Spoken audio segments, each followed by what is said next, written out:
Bismillahirrahmanirrahim. Assalamualaikum warahmatullahi wabarakatuh. Alhamdulillah dapat kita bersama-sama lagi pada pagi ini. Kita ambil sedikit masa insya-Allah untuk kita sharekan dulu majlis kita melalui Facebook kita dan juga linknya boleh dikopikan masuk ke dalam grup-grup WhatsApp kita, ataupun kita boleh tag juga rakan-rakan kita, ahli keluarga kita sama-sama dalam majlis ini sebelum kita mulakan kapsul 15 minit Syama'il kita pada pagi ini dalam siri yang ke-15, bab yang kedua, hadis yang ke-17. Salam Jumaah Mubarakah diucapkan kepada semua. Mudah-mudahan Sayyidul Ayyam, penghulu hari kita pada hari ini, diberikan keberkatan oleh Allah Subhanahu Wa Taala insya-Allah. Jadi kita ambil sedikit masa, beberapa minit untuk kita sharekan dulu majlis kita sebelum kita mulakan insya-Allah dan mengambil keberkatan daripada hari Jumaat, dan kita memperbanyakkan harapan-harapan baik dan doa-doa kita. Mudah-mudahan Allah kabulkan dengan berkat selawat ke atas junjungan besar Nabi kita, Nabi Muhammad sallallahu alaihi wasallam, yang kita akan bincangkan, akan kita bicarakan syama'ilnya sebentar lagi insya-Allah. Jadi kita selawat dulu sama-sama sambil kita sharekan majlis kita insya-Allah. Allahumma salli wa sallim wa barik alaihi wa ala alihi sallallahu wa sallam alaihi.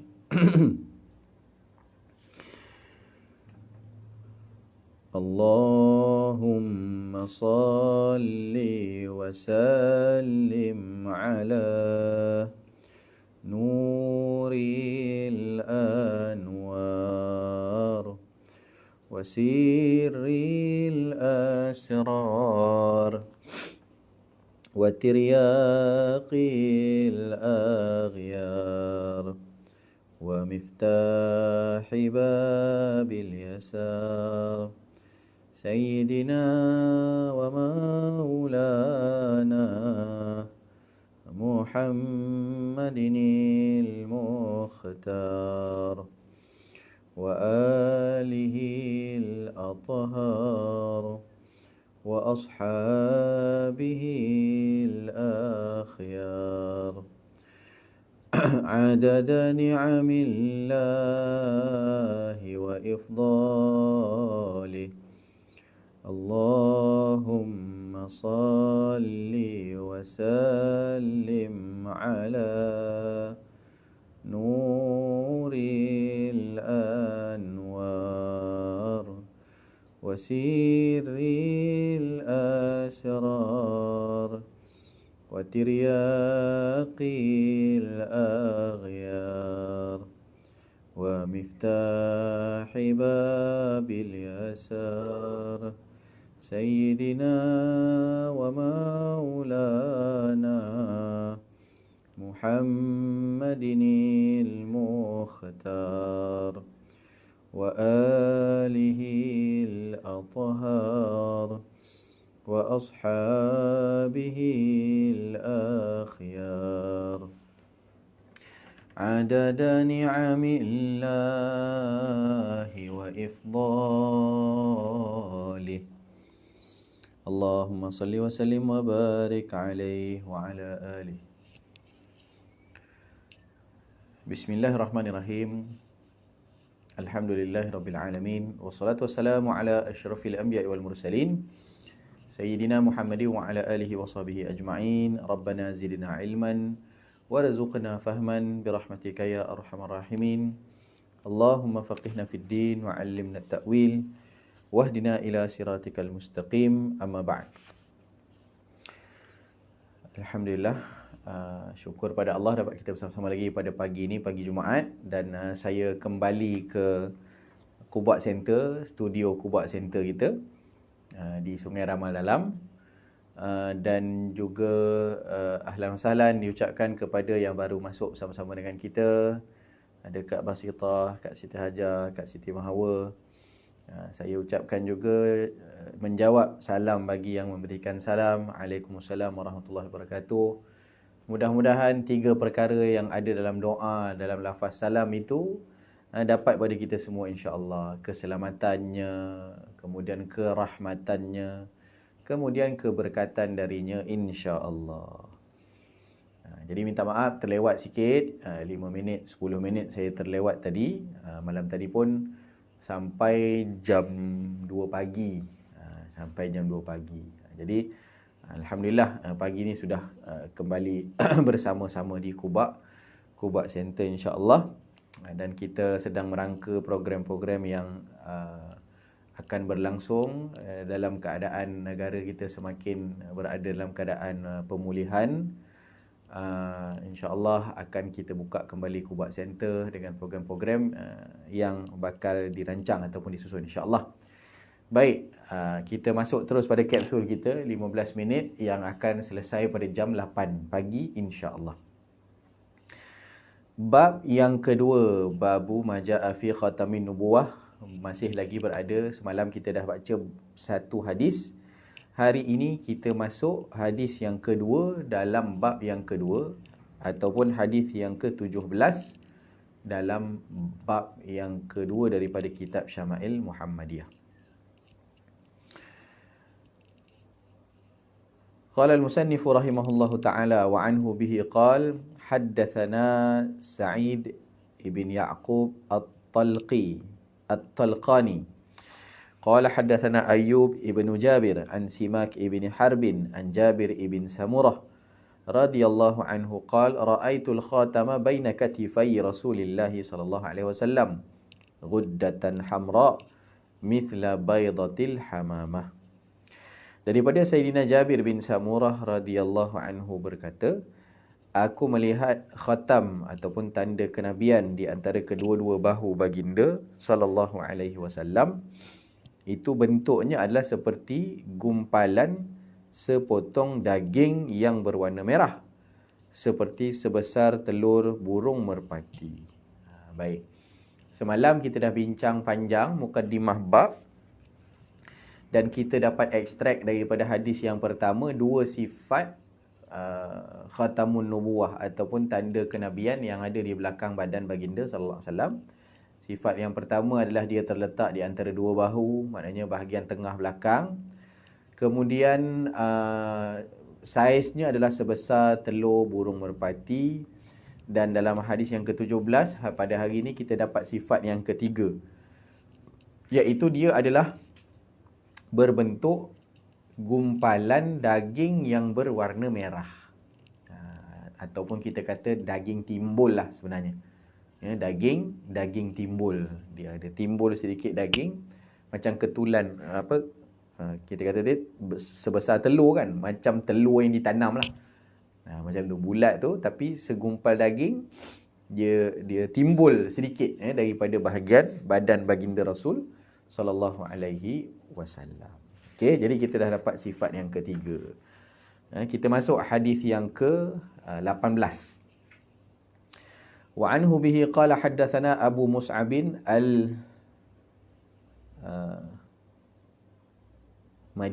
qala haddathana Yusuf ibn Majishun an abihi an Asim ibn Umar ibn Qatadah an jaddatih Rumaithah qalat sami'tu Rasulullah sallallahu alaihi wasallam walau asya'u an uqabbil al-khatam alladhi baina katifaihi min qurbihi la fa'altu yaqulu li Sa'd bin Mu'adz yawma mat ihtazza lahu 'arsyur rahman. Daripada Rumaithah, yakni nenek kepada Asim yang riwayatkan hadis ini. Rumaithah neneknya kepada Asim yang juga merupakan salah satu jalur sanad yang ada dalam itu. Beliau berkata, aku mendengar baginda Rasul sallallahu alaihi wasallam bersabda, dan ketika itu aku duduk berdampingan dengan baginda sallallahu alaihi wasallam terlalu dekat. Ya, duduknya terlalu dekat. Rapatlah. Seandainya aku ingin mengucup khatam tanda kenabian di antara kedua-dua bahu baginda sallallahu alaihi wasallam, kerana terlalu dekatnya kedudukan aku dengan baginda sallallahu alaihi wasallam, pasti aku akan lakukannya. Maksudnya di sini bukan bermaksud beliau nak cium khatamun nubuwah tu. nak bagi tahunya sangat dekat bagi beliau dengan Rasulullah sallallahu alaihi wasallam, sehingga kalau aku nak cium tu aku boleh sangat. Dah depan mata aku dah khatamun nubuwah tu. Nak dia bagi tahu tentang jaraknya. Dan beliau mendengarkan waktu beliau melihatkan, maknanya kalau dia nampak khatamun nubuwah itu, beliau yakni Rumaisah radhiyallahu anha tadi, beliau duduk dekat sungguh belakang badan baginda Rasul sallallahu alaihi wasallam, dan beliau lihat sendiri bagaimana khatamun nubuwah itu. Kerana dekatnya beliau, kedekatan beliau dengan baginda Rasul sallallahu alaihi wasallam. Dan bila dah dekat, pasti akan dengar sabdaan Nabi sallallahu alaihi wasallam. Kita kalau bercakap, orang sebelah kita lah yang dengar, orang yang sebelah. Kalau duduk di kedai makan, sebelah meja mungkin boleh dengar. Kalau jenis suara kita tu memang suara halilintar kan, ataupun suara peti. Ada setengah orang macam tu, bila dia bercakap, dia tak boleh slow volume dia. Tetapi tidak pada baginda Rasul SAW. Baginda Nabi pun ada satu keistimewaan juga pada suara baginda, iaitu suara baginda itu juga, maknanya pada keadaan yang perlu untuk dikuatkan, memang akan sampai dengan kuat. Dan pada sesetengah keadaan, contohnya ketika Nabi menjadi imam, kadang-kadang diperlukan mubaligh, yakni orang yang duduk di saf sekian-sekian untuk bantu menyampaikan suaranya baginda Rasul sallallahu alaihi wasallam. Itu dipanggil mubaligh, tukang sampai. Mubaligh ni dikekalkan lagi walaupun dah ada speaker, walaupun dah ada mic, satu masjid dengar. Di Masjidil Haram mereka masih mengekalkan lagi. Bilal lah tu jadi mubaligh tu. Kita kan dengar Imam Mekah semayang kan, Allahu Akbar, Allahu Akbar. Dia sambut belakang tu. Yang menyambut tu dulu, kalau pada zaman Nabi masih belum ada mikrofon, masih belum ada speaker. Jadi suara mungkin dia boleh masuk sampai kepada saf yang ke-10, 11. Dia tengoklah had mana suara imam tadi tu akan sampai, maka akan diletakkan satu mubaligh di saf yang paling hujung yang boleh dicapai oleh suara imam. Dan mubaligh tu bila dia dengar, dia akan kuatkan pula suara dia, jadi sampai ke saf ke-20 pula. Begitu keadaan. Tapi ada keadaan memang special, sahabat-sahabat Nabi dengar akan suara baginda Rasul sallallahu alaihi wasallam dengan jelas dan kuat, khususnya masa khutbah. Boleh bayang tak, khutbah wada' tu 100,000 lebih sahabat-sahabat dengarkan khutbah Nabi sallallahu alaihi wasallam. Bagaimana 100,000 lebih orang dengar berkumpul di Arafah itu mendengarkan khutbahnya baginda Rasul sallallahu alaihi wasallam, yang baginda berdiri di atas sebiji batu. Kan, jadi suaranya disampaikan oleh Allah SWT kepada para sahabat.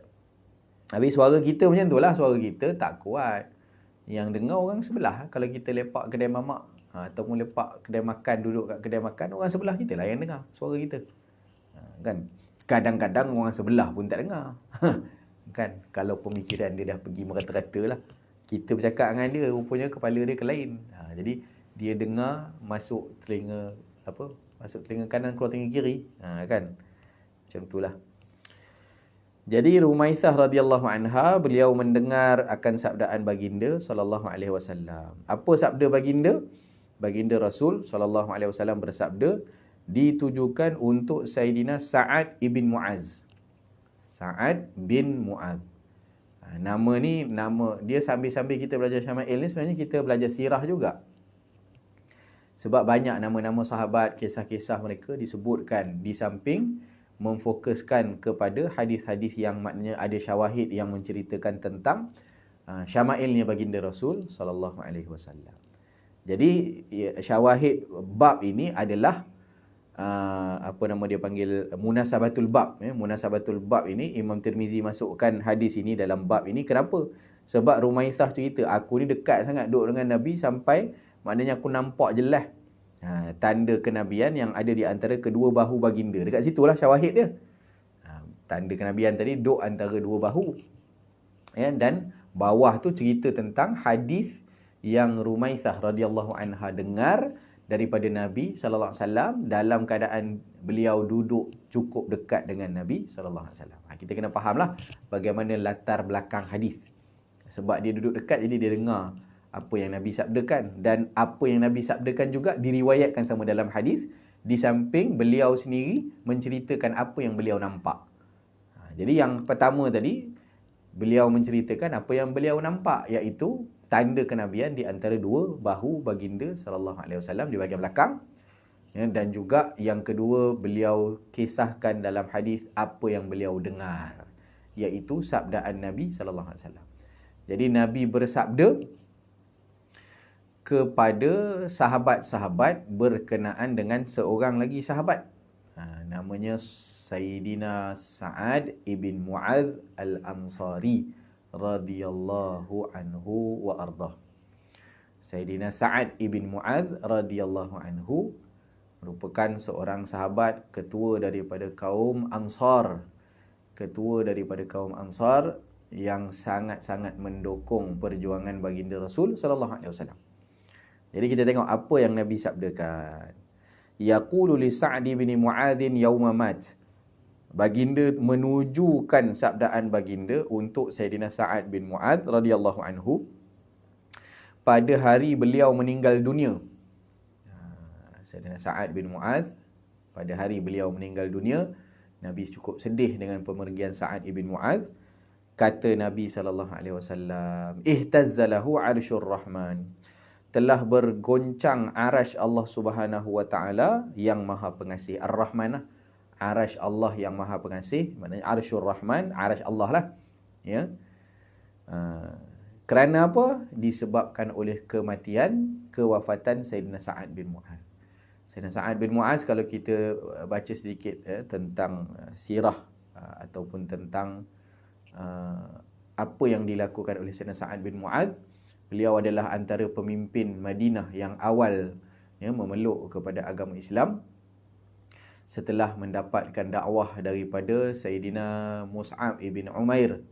Sayyidina Mus'ab bin Umair yang datang awal ke Madinah, selama 8 bulan beliau adalah ahli Quran, dan menyampaikan Al-Quran, seruan Al-Quran kepada orang-orang Madinah untuk memeluk agama Islam. Beliau adalah duta, Mus'ab bin Umair, duta Rasulullah yang Nabi hantar, dan sangat pandai dalam menyampaikan dakwah, sehingga golongan VIP ataupun bangsawan ataupun pemimpin-pemimpin daripada kaum-kaum di Madinah, Aus dan Khazraj, mereka memeluk kepada agama Islam dan juga membantu menyebarkannya daripada kalangan kaum-kaum yang ada di Madinah. Jadi Sa'ad bin Mu'adz ni adalah ketua kaum Ansar. Ansar itu terdiri daripada Aus dan Khazraj. Jadi digabungkan jadilah orang Ansar, dan pemimpinnya adalah Sa'ad bin Mu'adz. Sa'ad bin Mu'adz. Jadi dalam satu kisah disebutkan antara dokongan ataupun sokongan Sayyidina Sa'ad bin Mu'adz pada Nabi sallallahu alaihi wasallam adalah ketika mana peperangan, apa yang nak dilakukan kepada tawanan-tawanan perang daripada kalangan orang Yahudi, bagaimana nak memerangi mereka. Jadi dalam satu kisah, orang Yahudi ni dia nak serang Madinah. Dia pakat dengan kaum Quraisy dan beberapa kabilah yang memusuhi kepada Islam. Dia orang pakat belaka nak serang. Yahudi serang daripada dalam, orang musyrikin Mekah serang daripada luar. Jadi serangan luar dalam lah, nak serang kota Madinah. Jadi Nabi risau akan keadaan orang Madinah. Yang kita tahu dalam bai'ah mereka dengan Rasulullah, bai'ah orang Madinah dengan Rasulullah, mereka akan taat setia mempertahankan Nabi SAW ketika mana di Madinah. Tapi kalau berada di luar daripada Madinah, maka itu akan sedikit teruji lah. Maka ketika itu Nabi SAW yang risaukan tentang keadaan Madinah, Nabi bagi cadangan. Saya ingat saya dah kisahkan juga cerita ni. Nabi bagi cadangan. Sebab dalam bab kita dah cerita juga, ya betul, sebelum ini dalam bab larangan dan perintah, ataupun dalam bab perbezaan antara perintah dan cadangan, ya. Perintah dan cadangan. Okey. Jadi perintah dan juga cadangan, Allahumma salli ala sayyidina Muhammad. Ketika itu Nabi SAW memikirkan tentang keselamatan Madinah. Maka Nabi bagi cadangan kepada Sa'ad bin Mu'az yang merupakan pemimpin di ketika mana kaum-kaum di Madinah. Maka kata Nabi SAW, apa kata kalau kita bagi sedikit beberapa persen lah daripada hasil tanaman kita kepada orang Yahudi ni supaya mereka batalkan hasrat mereka untuk menyerang Madinah. Jadi kita bagi dia sejuk hati, tak payah dia buat kecoh, buat huru-hara sampai nak perang apa semua ni di Madinah. Jadi daripada cadangan itu kita tahu dah bahawa baginda SAW bukanlah mempromosikan keganasan. Bahkan kalau kita baca sirah-sirah setiap sirah Nabi SAW, kita tahu sebenarnya yang cari pasal mula-mula yang ajak perang ni adalah orang-orang kafir musyrikin. Tengok perang pertama, perang Badar. Nabi bukan nak ajak perang pun. Nabi nak tunjuk orang Islam dah kuat je. Tahan kafilah Abu Sufyan. Nak tunjuk kami dah ramai, dah 300 lebih orang ni. Dulu kamu je lekeh-lekeh dengan kami. Jangan lekeh dengan kami ramai ni. Buktinya bukan bawa senjata mana sangat pun. Tapi tengok apa yang dilakukan oleh Abu Jahal. Dia bawa 1000 bala tentera. 3 kali ganda. Dan Nabi pun nak patah balik dah dalam perang Badar. Tengok sirah. Setiap peperangan itu bukan dicetuskan oleh Nabi SAW, melainkan yang cari pasal dulu adalah kaum kafir musyrikin. Jadi Nabi tanya, kalau boleh kita tak payahlah perang-perang ni, bayar kat dia orang, bagi sikit hasil tanaman kita. Jadi Nabi SAW kata, Sayyidina Sa'ad bin Mu'az tanya kan, apakah ini perintah ataupun aku boleh bagi cadangan juga? Jadi kata Nabi SAW, ini cadangan aku je untuk kebaikan kamu, ahli Madinah. Aku memikirkan kebaikan kalian. Kan? Kalau cadangan, kata Sa'ad bin Mu'az, aku pun nak bagi cadangan. Cadangan aku adalah, aku nak bagi tahu berkenaan dengan perihal kami, kaum Ansar. Kami ni dulu berpuluh tahun berperang. Aus dengan Khazraj tak pernah berdamai, tak pernah baik. Bumi Madinah, bumi penyakit. Ya. Kemudian kami ni jadi baik. Disebabkan apa? Disebabkan keimanan yang masuk dalam hati kami. Disebab hadirnya engkau ya Rasulullah. Waktu kami belum dapat iman dulu, orang Yahudi ni sebiji kurma tak dapat daripada kami, melainkan dengan cara jual beli. Maknanya waktu kami tak ada iman, waktu kami tengah perang, tengah bergaduh dulu pun, Yahudi ni tak ada can nak dapat hasil tanaman kami free. Tak pernah kami bagi free. Semuanya kena jual beli. Tiba-tiba setelah kami mendapatkan cahaya iman dan juga kehadiran engkau ya Rasulullah, kami nak bagi macam tu saja. Tanaman kami serahkan kepada mereka, tunduk kepada mereka. Minta maaf ya Rasulullah, aku tak boleh terima, melainkan kami akan sediakan dengan segala kelengkapan dan taat setia kami pada perintah engkau ya Rasulullah untuk kita perangi mereka. Jadi Nabi senyum. Nabi senyum. Kalau gitu kita pertahankan Madinah. Dia orang datang nak cari pasal, maknanya aku menanti-nantikan semangat yang ada pada kamu untuk mendukung aku, sebab aku risau luar daripada Madinah, takut-takut kalian maknanya ialah tak bai'ah dengan Rasulullah itu dalam Madinah saja. Kan takut ketika mana di luar Madinah hilang perasaan itu. Jadi ternyata sokongan yang padu diberikan oleh kaum Ansar kepada baginda Rasul sallallahu alaihi wasallam, dan pimpinannya adalah Sayyidina Sa'ad bin Mu'az. Sebenarnya banyak lagi kisah-kisah yang Sa'ad bin Mu'az ni cukup-cukup mendukung baginda Rasul sallallahu alaihi wasallam. Baik. Jadi dalam hadis ini kesimpulan dia kita sebutkan bahawa ketika mana wafatnya Sayyidina Sa'ad bin Mu'az, itu pun ceritanya panjang juga. Sempat beliau buat keputusan beberapa perkara yang menyebabkan Nabi SAW redha kepada keputusan Sayyidina Sa'ad bin Mu'az. Boleh baca, boleh cari dan ingat nama ni, Sa'ad bin Mu'az radhiyallahu anhu wa arda. Yang tak silap saya wafatnya itu selepas daripada perang Khandaq ataupun perang Ahzab. Perang Khandaq ataupun perang Ahzab yang banyak berhadapan dengan kaum Yahudi daripada Bani Quraizah. Jadi ketika mana wafatnya Sayyidina Sa'ad bin Mu'az, Nabi cukup sedih dan Nabi sabdakan berita dari langit, iaitu ihtazzalahu arsyur rahman. bergegar arash Allah Ta'ala ketika mana Sa'ad bin Mu'az wafat. Kenapa? Kata para ulama, kerana lebih daripada 70,000 malaikat menyambut kehadiran roh Sayyidina Sa'ad bin Mu'az ke langit. Jadi rohnya naik ke langit, amalannya diterima oleh Allah Ta'ala, perjuangan dan sokongannya kepada baginda Rasul sallallahu alaihi wasallam. Malaikat dekat langit 70,000 lebih sambut roh dia.